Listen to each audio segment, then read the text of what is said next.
So when I was at my darkest, lowest moment in my life, I was in jail.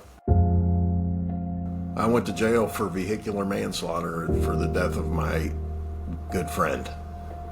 I felt that God had abandoned me. I felt like I was irredeemable. I felt like I was worthless here on this earth, and I actively prayed that God would let me die.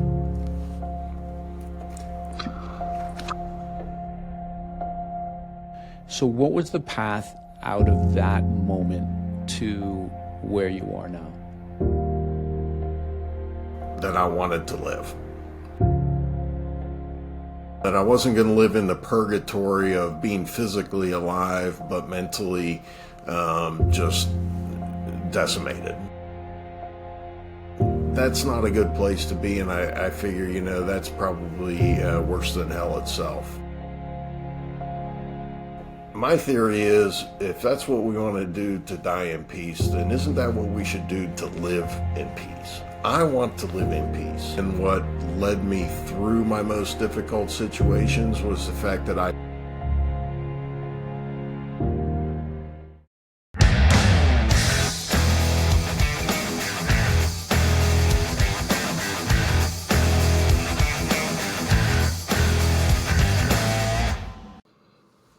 Hey everybody, welcome back to the show.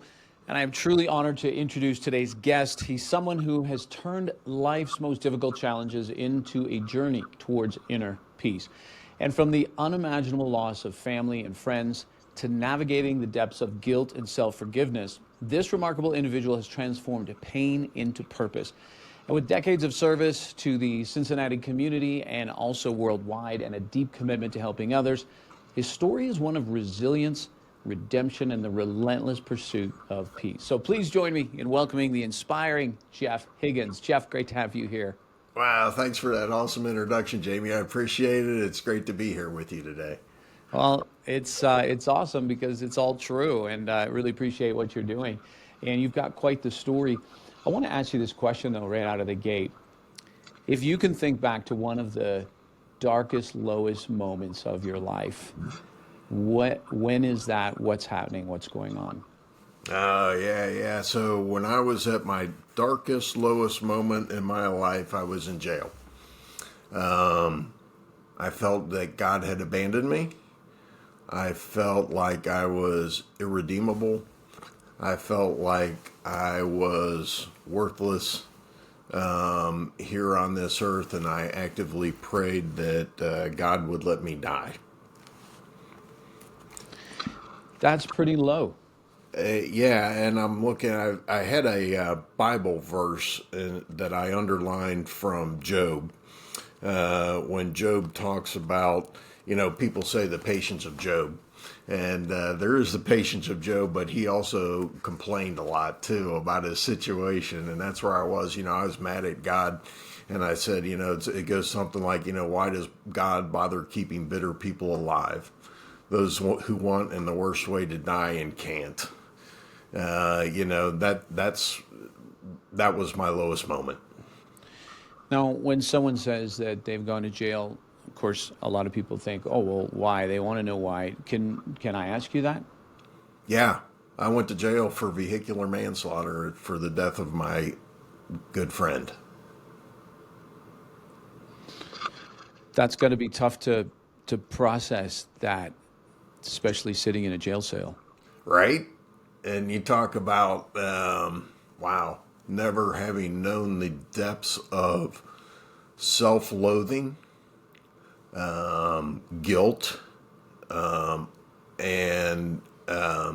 you can imagine that a situation like that digs up the deepest of horrible emotions in all of us. So what was the path out of that moment to where you are now? The path included a few key things, really a lot of things. There was first and foremost, I think I decided that I wanted to live.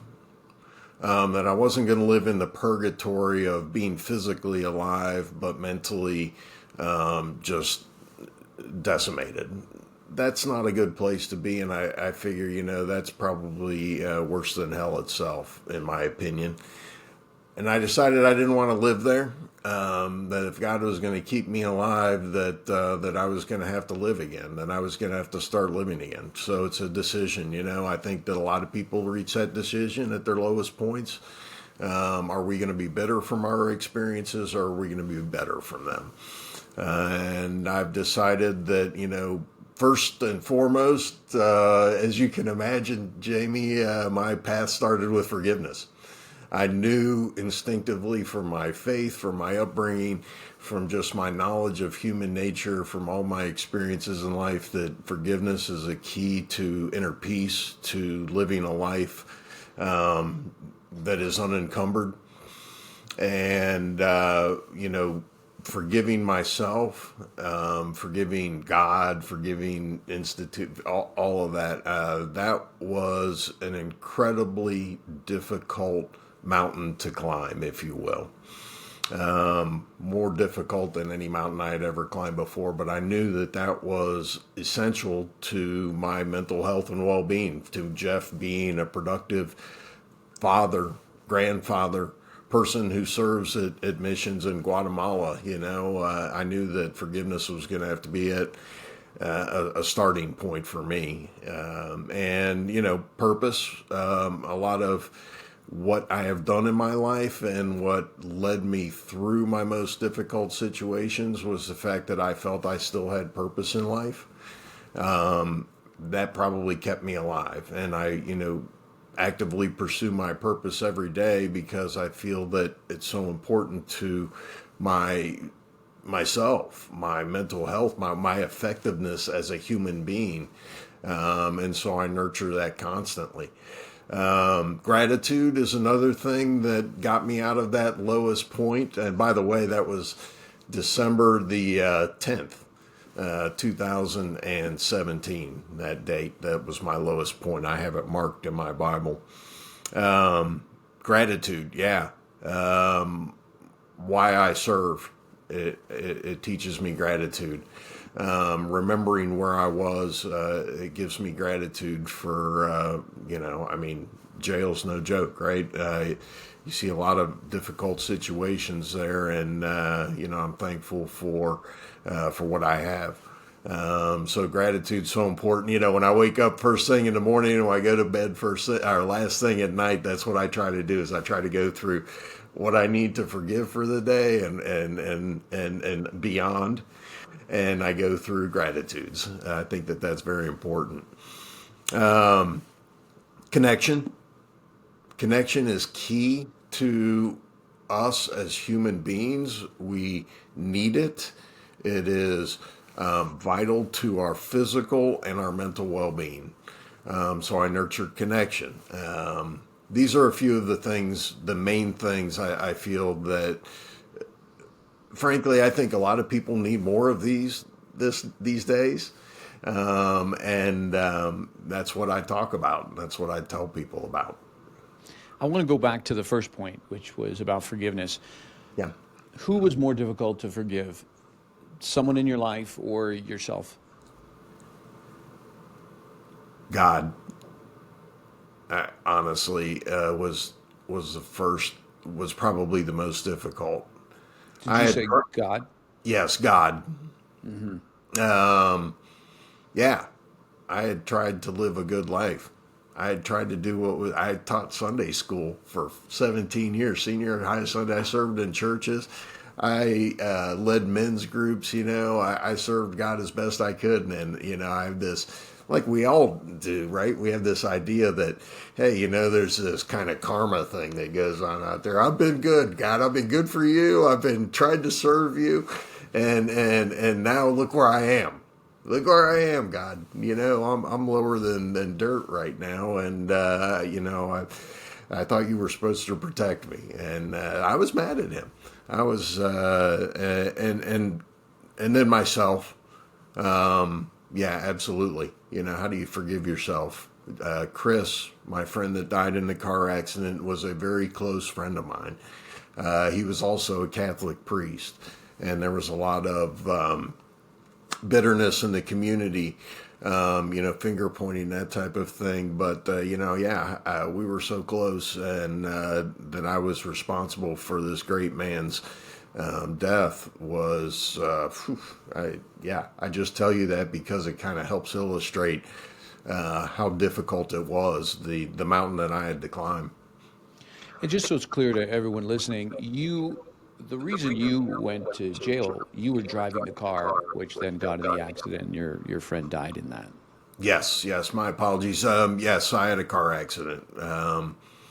Something about that car accident, Chris and I like to golf together, and one time he had told some fellow priests that he wanted to die in a sand trap, and when we had the car accident, we ended up in a sand trap where he died. Chris was an incredible person and an incredible man of God. And I am blessed to have known him, and that just makes it all the more difficult how close he and I were, That makes it really difficult to forgive yourself for stuff like that. But you think about it, I think about Chris, and I think, if Chris was here right now, he'd be kicking my ass for not moving on in my life and making the most of who I am and my situations, and he would want me to do just what I'm doing. It's a great perspective to have that, of what he would say to you. The other day, I had said to somebody, I was explaining about, I went through a process in my own life where I was forgiving different people, and I said I had to forgive myself and forgive God. And they were a bit surprised by that. They're like, what do you mean forgive God? God's not done anything wrong. And I said, I understand that, but it's almost like unless you've gone through some really, really tough times and had to wrestle through broken contracts. I call them contracts that you think God signed, but he actually didn't. And that's more like the awakening is like, oh, wait, whether you want to believe in karma or the universe or God, we tend to want to control our universe by thinking, good in, good out.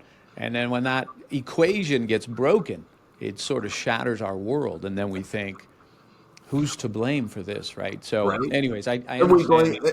And we blame institutions, we blame God, we blame a lot of things. And it's so unhealthy. What was, I want to just stay for another moment on forgiving self, because I think this is a bigger issue for a lot of people. Like, someone doesn't have to go through something catastrophic to be carrying around a lot of guilt. Sometimes it shows up in shame. Sometimes it's in people thinking, I should be further ahead in my life than I am now. I should have more money saved for retirement. I should be a better parent. There's all this, in a sense, self-beating that goes on, which really, it's just at some point we've got to cut ourselves a break and forgive, especially forgive the past, or maybe your marriage failed or whatever it might be. What would you say to people who, if they're really honest in the dark of the night and they ask themselves, what am I ashamed of? Something will come up. What would you say to that person? How do they deal with that? It's a daily maintenance thing. And what I talk to people about is the fact that we have, scientists say, and this isn't hard research, but 50 to 60,000 thoughts a day.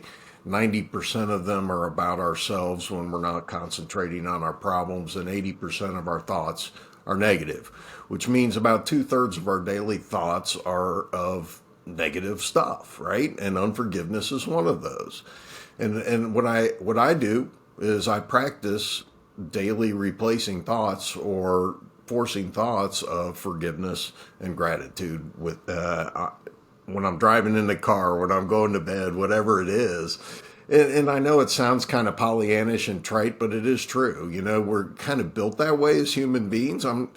That we are naturally, I believe, negative, that we are naturally kind of unforgiving, judgy, any number of things. And I don't think, I'm not knocking you for being that way. I'm not knocking, that's just who we are, the way we're kind of built, I believe. But we need to fight it. and we need to work against it, just like we're going to the gym to work our physical selves.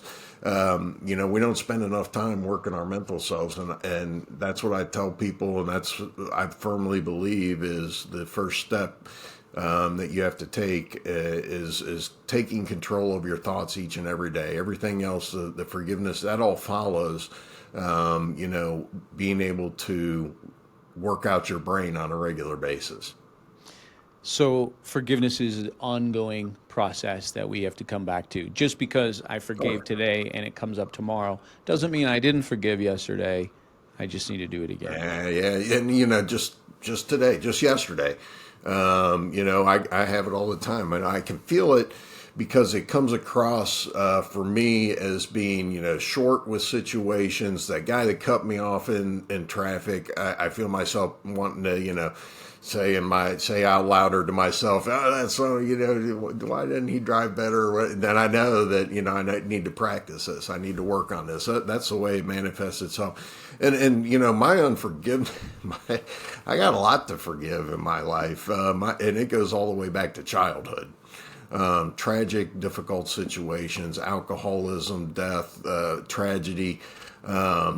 I was the last person to see my mother alive. I was the last person in our family. I was the last person to see my sister alive, and one of the last people to see my brother alive. There was a lot of stuff that goes on. There's a lot of crap that we do in our lives. There's a lot of stuff that we need to forgive.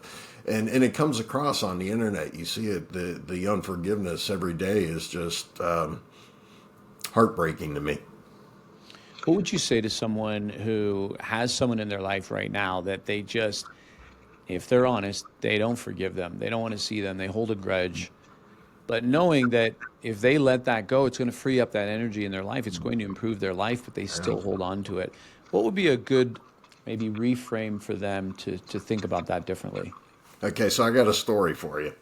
And you said we should stay stories. We haven't talked about stories. Enough stories. So when I was, after the accident, which occurred in July of 2017, I was indicted, pled, but in the meantime, it's all over the newspapers, right? I'm a business owner. Chris is a Catholic priest. I'm on the front page, buddy. It's, a big, juicy story. So, and there was a guy, and Chris, of course, knew thousands of people. The funeral, there was 1,000 people at the funeral. And there was this one guy that used to be a bailiff at the courthouse. I didn't know this guy from Adam, right? His name ends up being Gary. And Gary's going around and he's pissed off. He's wanting me to pay as much as the law will allow.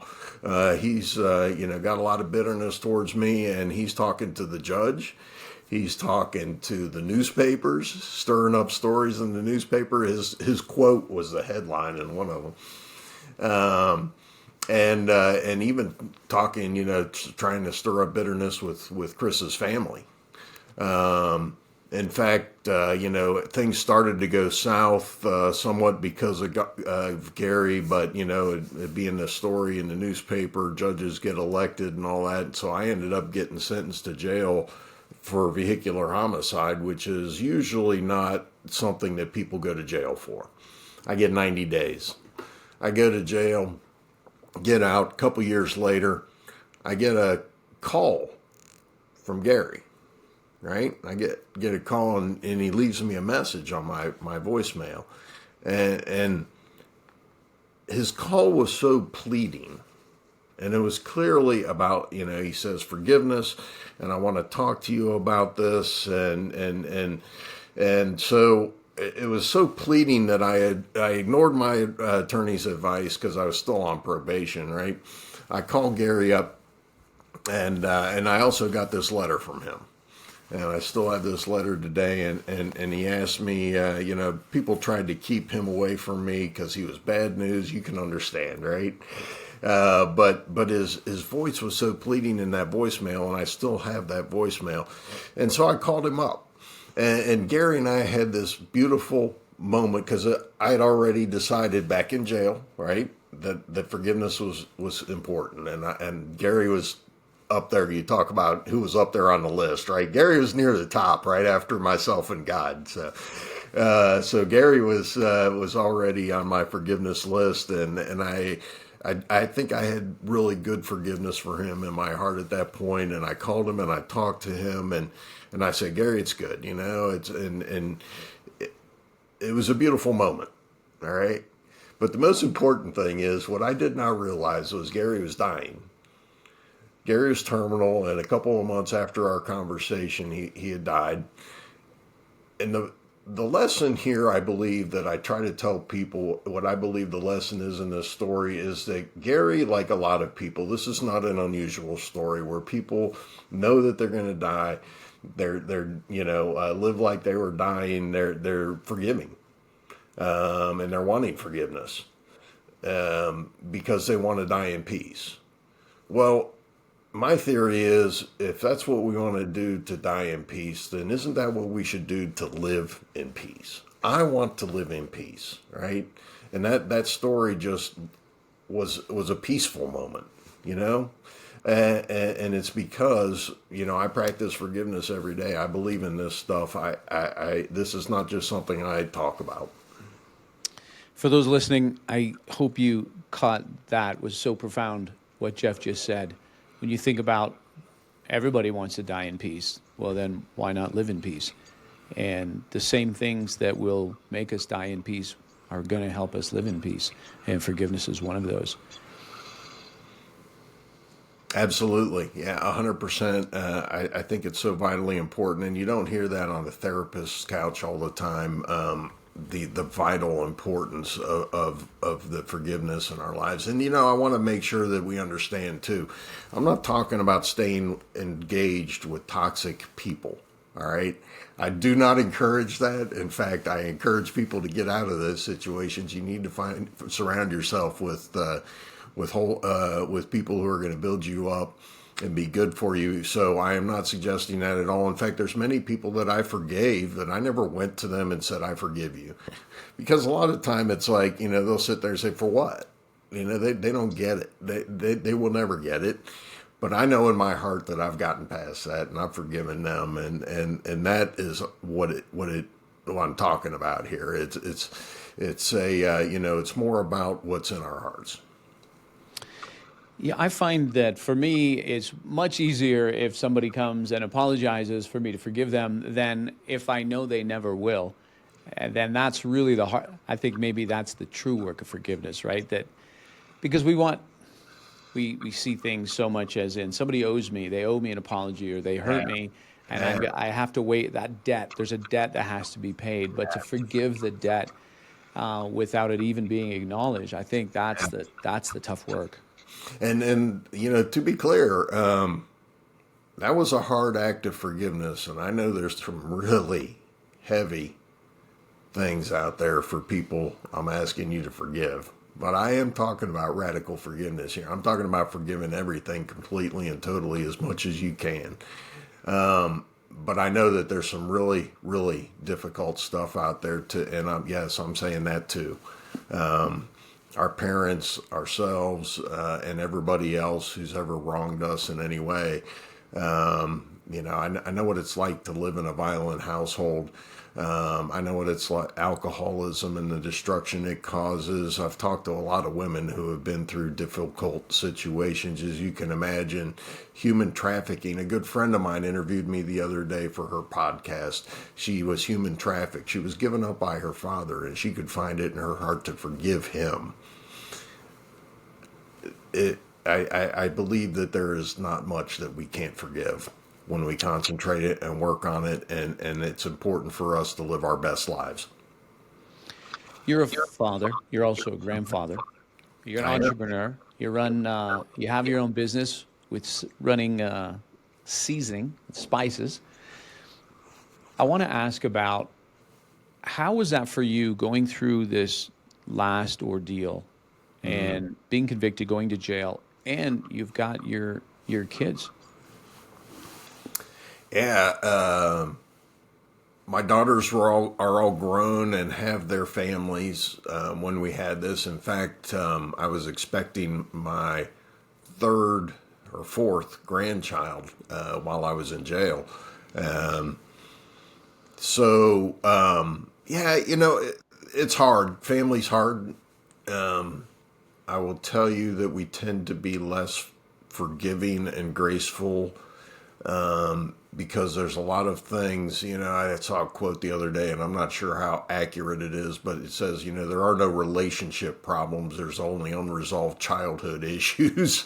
and, I've certainly had a lot of those in my life. There's things that we all carry around, and it may be little to you and me, but it meant, something. So it's harder for family. It's harder for family to get through and past something like this, and it's been difficult. That being said, we rally around each other when times are hard, and my family was so supportive. My wife is the most incredible person you have ever met in your life. She was there for every visit, that she could while I was in jail, and so was so supportive when I know that she was, trying to keep the business going because she worked in the business. My daughter also works in our business, and she jumped right in, helped keep it going, and that's one of those things that I feel thankful for. When I'm in jail, I'm with a bunch of guys who do not have support systems, who do not have people on the outside putting money on their books so they can get something to eat beyond the horrible food that they have in there. When they get out, they don't have a place to go. They don't have anything to eat. So they go to the nearest convenience store and boost some food because they're hungry. I had all that. I feel maybe that's why I felt when I was in there that I had to, do my best to kind of minister to those young men, because I knew that they had it a lot worse off, I guess, in a lot of ways. What would Jeff Higgins today say to Jeff Higgins 10 years ago if you could go back in time and help him see something different or pass on a piece of advice?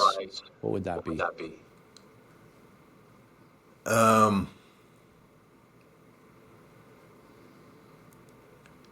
guess it's gonna work out, because at your darkest moments, it's hard to remember that. I mean, God did send me messages that He had me. Chris predicting that he was going to die in a sand trap, things like that. When you're going through your darkest moments, and that's what I encourage people a lot of times, I say there's never a broken too broken, in my opinion. I've been pretty broken. And when you're there, that I told you before, I felt like I was too broken, that there was no use for me on this planet anymore. What good was I to God? What good was I to anybody, And if I could go back and tell myself, or any of my audience who might ever find themselves in that position, is that that's not true. There is a things will be okay, and keep fighting. Don't get bitter. Tell us a little bit about your work down in Central America, in Guatemala. So you've been working with an organization for a few years. Sounds like you're doing some amazing work. How did you even find that or get into that? And tell us a little bit about the project. Oh, yeah, I'd love to, because I love talking about this. It's called Dream Invest Grow. It's dreaminvestgrow.org. They're a great organization, and how I got to Dream Invest Grow is quite a story. I'm not sure how much time we have left, but it starts from my childhood trauma. The car accident, that was the culmination of many tragedies and difficulties in my life. I grew up in an alcoholic home. My mom was an alcoholic. My older stepbrother and sister physically abused me. Mom ended up dying in a car accident when I was 11 years old. And my brother, drunken car accident. My brother ended up dying in a drunken car accident when I was 14 years old. And it was always a violent home. There was always a lot of fighting and arguing. Tim was always in trouble with the police, my older brother. And so I ended up, it took me a while, but I ended up turning that into something. And it was based on the verse that they read at my mother's funeral, which is Romans 8:28. God can make all things work for good for those, who are called according to his purpose. And that meant that I could take this crap and I can make flowers grow out of it. And that idea appealed to me, right? So eventually, after I got my head out of my butt with the help of my wife, I started living a life of purpose. And that led me to get involved with a little mission that my church was involved with down in Guatemala. It's in rural Guatemala. And I taught Sunday school. I'd led youth groups, as you can imagine, serving youth. There's the 5 stages of grief, right? Depression, denial, anger, bargaining, depression, and acceptance, right? Well, there's this book that was written called Finding Meaning. It was written by David Kessler, who was the protege of Elizabeth Kubler-Ross, who wrote that. And based on their work together, he expanded upon that and said there's a 6th stage of grief, and that is finding meaning and purpose in life. That's a good place for people to look when you're looking for meaning and purpose in your life, right? So for me, it just kind of developed. I love so I got hooked up with this mission, and they had this thing, I had this thing, and they had this thing, and I wanted to climb this mountain, Mount Rainier in Seattle, Washington. It's 14,410. It's a technical climb. You can't drive to the top of this thing. It's across glaciers and crevasses, and people die up there, but I wanted to do it. I was 50 years old, and I decided that I was going to use that because they were building a school for special needs children in rural Guatemala, which is incredibly needed. These children are dying because they don't have the resources necessary to take care of them. And so I raised $25,000 to build that school. And let me tell you, when I was on that mountain and I was at my most difficult points, it was purpose that kept me going. That's what drove me to, I think purpose gives us so much more. I wasn't going to quit. It gives us so much more energy. It gives us so much more drive when we have something behind. My vain endeavor to, as a middle-aged man to, fill a bucket list item. It was bigger than that, And so I was unwilling to give up, and I was going to die trying. But, driving purpose in my life kind of started from the difficulties and the tragedies of my youth. The original question you had, I was leading to an answer. What was the question again? I got off track. Oh, it was just a general question about the work in Guatemala and how you got started in that, and a little bit about the project. So that's how I got involved with it, and it was so important. But I've stayed involved in that. I think purpose is so important for everybody, and people are looking for a purpose in their lives, and I try to drive purpose in the things that I do every day. One of the things that I like to say is, if you're going to do something big, attach it to something bigger, right? If I've got a sales goal, maybe I say, well, I'm going to give 10% of my bonus to, whatever, the local food pantry. Adding purpose to what we do has been important for us. And that's how I ended up, I was in Guatemala last week at the school. And being there, again, helps me have gratitude for what I have. And it also gives me an opportunity to serve, which is good for our souls as well. So I look for opportunities to get involved, and this one is just great. Again, it's called Dream, Invest, Grow. We build stoves. So people there in the mountains, the Mayans, are living in adobe huts. They have open fires in the middle of their living quarters, which is for, many people, and it's no bigger than my bedroom. The walls are black, the ceiling are black from the soot, and you go in there and the smoke burns your eyes. And we put these concrete stoves that we make there at the mission, and we install these stoves, and it reduces, gets the smoke out of the home, reduces respiratory illnesses by 95%, and they use one fraction of the wood that they used to use, and one day will now last them a week, which is huge for managing natural resources for these people who have very little. So it was a mission, and it's like, yeah, this is helping people. I got to be a part of this. There's a lot of missions out there. I like this one. It was the one I got hooked up with, and it's a great cause. That's a great project. And this is why also I just encourage people to travel. Like, travel is so great. Not even touristy travel, though that's great to open eyes. But when you get off the beaten track a little bit, it's one thing to go to Guatemala City. If you've never been there, it's definitely eye-opening. But then if you get out in the rural areas, like as you were mentioning, it just completely gives you a shift in how your life really is. I took one of my kids to Colombia, as I was telling you, and we drove into this neighborhood that just was very poor. And I wasn't even thinking about it because I've seen them many times, but for my son it was the first time, and he got really quiet in the car. And after, I was like, "What's wrong?" And he just said, "Oh, I can't believe people live like this." And it was just a good thing for him to see that, yeah, life like you know it is not how most of the world lives. I think that's true for each of us because, we get comfortable in our day to day. You want to break out of that. You want to get some gratitude going, go down there to see some of these conditions, these people living in the mountains. And that's why I do it, because I get comfortable, I get complacent, and I need to be reminded of how blessed I really am. I love what you said about attaching purpose to just even things that are part of our regular life. Like if you're in sales and you're trying to hit a number, well, then add an extra purpose to that, like giving a certain percentage. I think that's a fantastic idea. I'm going to steal that idea from you. Yeah.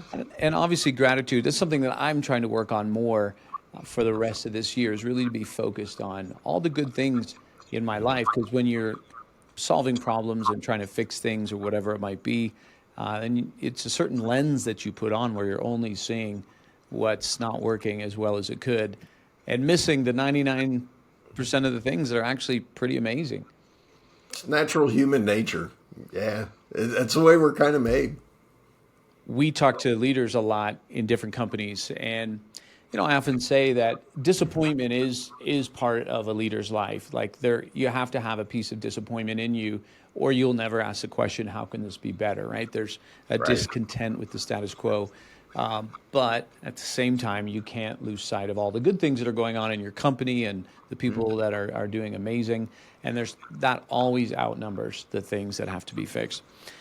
In the show notes, for those of you who are listening, I will have all these links to Jeff's website, also the projects that he's involved in. And like Jeff said, there's lots of different projects around the world, and it's not even so much which one you get involved in. It's just good to go and get involved. You help, you do a good thing, but also you anytime I've done things like that, I've come home feeling like I got more than I gave. Mm-hmm. Yeah, 100%. And, Shelley and I are very,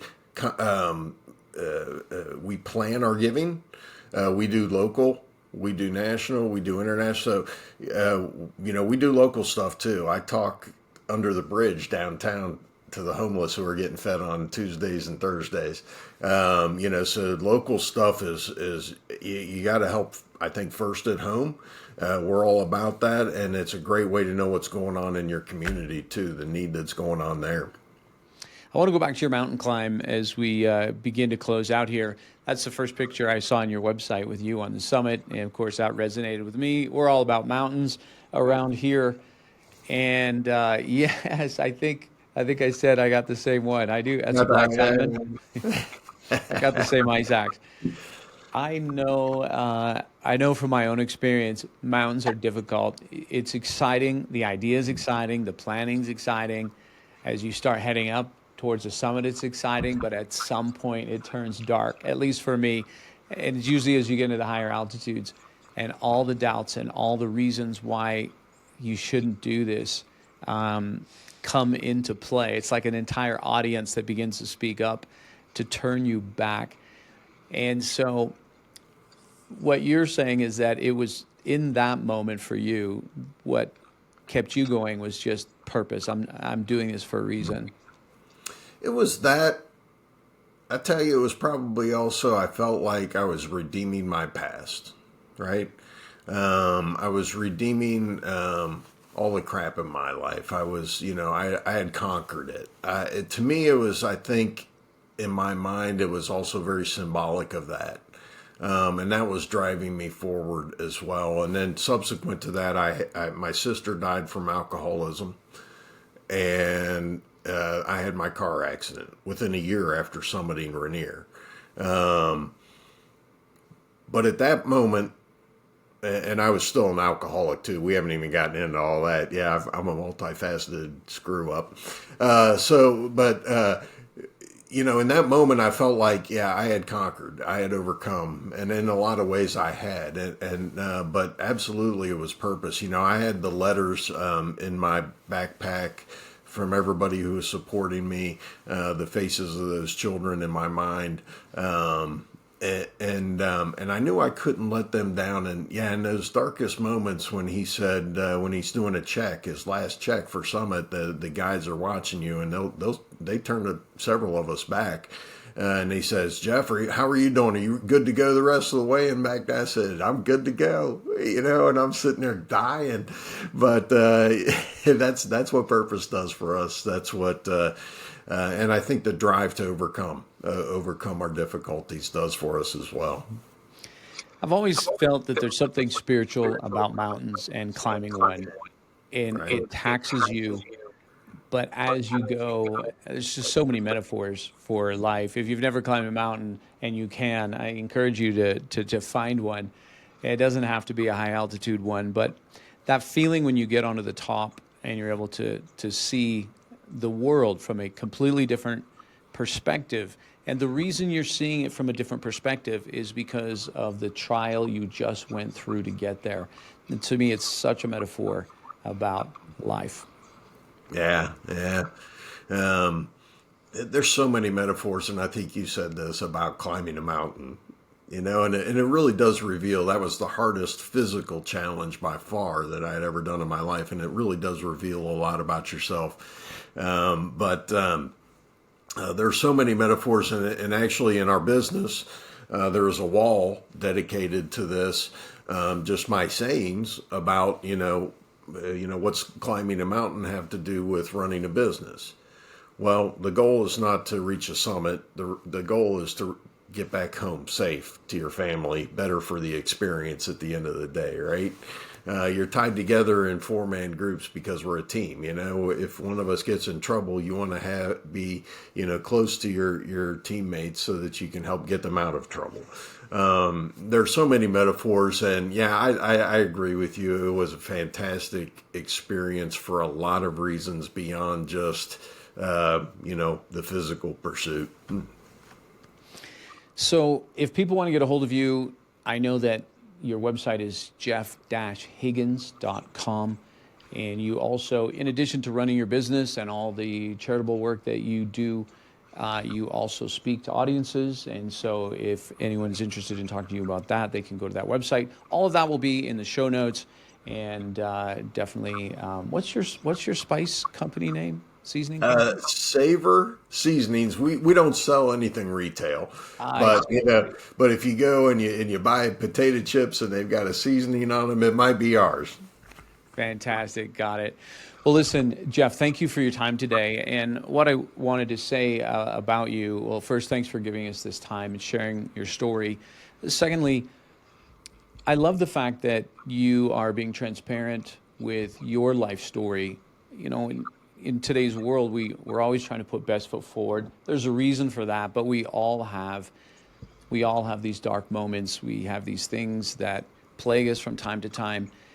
And for you just sharing about some of the things you've gone through, even spending time in jail, dealing with the grief of your friend, having to forgive yourself, forgive God, forgive other people, and then coming out on the other side of that and really maintaining those rituals throughout your day and your life, I think is inspiring. So I'm inspired by it, and I've definitely taken things from this conversation, and I just want to thank you for being here.